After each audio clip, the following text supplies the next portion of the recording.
আলাইকুম ৰহমতুল্লাহি ওবাৰাকাতু। মই ভিডিঅ' বনাই আছো বিশেষকৈ নগাঁও লোকসভাৰ অন্তৰ্গত ৰাইজৰ কাৰণে। নগাঁও লোকসভাৰ পদ্যুৎ বদলিৰ নিচিনা মানুহ নগাঁও লোকসভাৰ MP কেনেকৈ হল? মই নগাঁও, চামগুৰি, ধিং, ৰূপহী মই ঘূৰি আহিলো। ৰূপহীৰ চাৰিওপিনে আপোনাৰ উচ্ছেদ হল, কিন্তু বাজেট সেশন, উইন্টার সেশন বা পার্লামেন্টের মনসুন সেশন এটা কথাও নকল। সামগ্রীত উচ্ছেদ হল, এটা কথাও নকল। ইন্দুৰৰ গাঁতত সোমাই আছিল, কিন্তু এতিয়া ওলাই আহি এইজন ব্যক্তিয়ে কয় মুছলমানক চিনিয়ে নাপায় বুলি। কেটা আচৰিত বিষয়। মই নগাঁও বসবাস কৰা, সামগুৰি, ধিং, ৰূপহী সদৰত বসবাস কৰা মুছলমানসকলক ক'ব বিচাৰিম, নগাঁও লোকসভাতো মুছলিম ডমিনেটেড হয়। মুছলমান থকাৰ পিছতে এইজন ব্যক্তি সি বোলে চিনিয়ে নাপায়। কেনেকৈ দুবাৰ কৰি সেই MP হ'ব পাৰে নগাঁও লোকসভাৰ পৰা? আৰু এইজন ব্যক্তি ডাঙৰ ডাঙৰ কথা কৈ আছে। উচ্ছেদ হোৱাৰ পিছতে এটা কথাও নকয়। বাজেট সেশনতো কোৱা নাই, উইন্টাৰ সেশন, মনসুন সেশনতো কোৱা নাই এইজন ব্যক্তি। সেয়েহে মই নগাঁও লোকসভাৰ অন্তৰ্গত মুছলমান ৰাইজক ক'ব বিচাৰিম বিনম্ৰভাৱে, এতিয়াও সময় আছে। আমি এইসকল ব্যক্তিক বয়কট কৰিব লাগিব। ধুবুৰী লোকসভাৰ ৰাইজক মই অনুৰোধ কৰিম, গোৱালপাৰা, ধুবুৰী, আপোনাৰ মাইনকাছৰ বীৰ সিং জৰুৱা, যে এনেকুৱা নিচিনা মানুহ আমি বয়কট কৰিব লাগিব।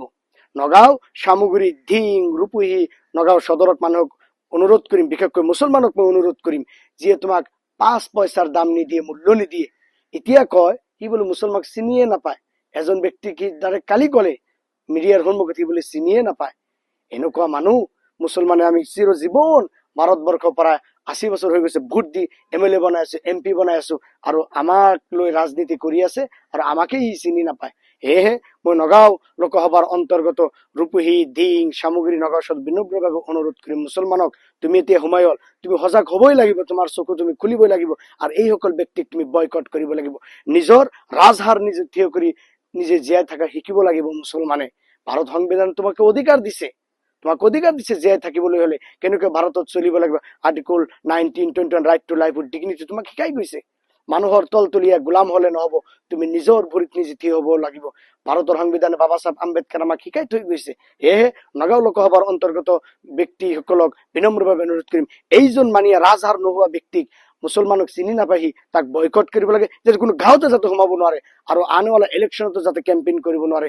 এনেকুৱা ব্যক্তি যে মুছলমানৰ ভোট লৈ কয় যে মুছলমানকে চিনি নাপায়, মুছলমানক বুলি চিনিয়ে নাপায়। মই কালি প্ৰেছ মিট শুনিলো, ইমান বেয়া লাগিছে। সেয়েহে নগাঁও লোকসভাৰ অন্তৰ্গত নগাঁও সদৰ, ৰূপহী, ধিং আৰু সামগ্ৰীবাসীক অনুৰোধ কৰিম, এই ব্যক্তিক আপোনাৰ বয়কট কৰিব লাগে, আৰু মুছলমান ৰাইজে তাক বয়কট কৰিব, কোনো গাঁৱতে যাতে সোমাব নোৱাৰে এইজন ব্যক্তি। আৰু ধুবুৰী লোকসভাক অনুৰোধ কৰিম, এইবিলাক ব্যক্তি যেন কোনো গাঁৱত সোমাব নোৱাৰে। মুছলমান, এতিয়া তুমি সজাগ হ'ব লাগিব, তোমাৰ ল'ৰা ছোৱালী শিক্ষিত কৰি আগবাঢ়িব লাগিব, সংবিধানৰ অধিকাৰ নিজৰ ভৰিত নিজে থিয় হ'ব লাগিব। Thank you very much.